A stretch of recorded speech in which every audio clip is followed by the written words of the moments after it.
Tu ne vas pas à l'école pour te faire des amis. Tu vas à l'école pour étudier. Les parents insistent, la société valide ce discours.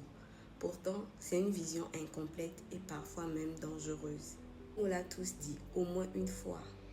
Et ce discours est tellement répété qu'on finit par y croire, alors que c'est un mensonge. Un mensonge qui peut coûter très cher dans la vie. L'être humain n'évolue pas seul. Personne ne réussit seul. L'école n'est pas seulement un endroit où on apprend des notions. C'est un lieu où on apprend à créer des relations, à comprendre les autres et à se positionner dans un groupe. Quand on te dit de rester seul, de ne pas se lier aux autres et de ne penser qu'à tes cahiers, on oublie une chose essentielle. Les opportunités passent presque toujours par des relations humaines. Bien sûr, il ne s'agit pas de t'entourer n'importe comment.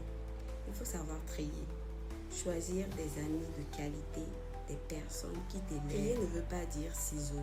Trier ne veut pas dire mépriser.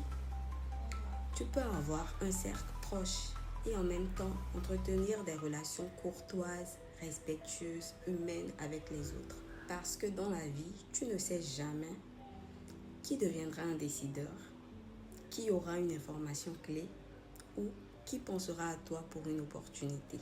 Le discours qui consiste à dire que les amis sont inutiles, dangereux et qu'il faut rester seul est une vision pauvre de la vie. Et c'est même quelque part une rupture avec la nature humaine. Les relations humaines ne sont pas une richesse à négliger. Et d'ailleurs, et si on se donnait comme objectif 2026 de mieux entretenir nos relations avec les autres?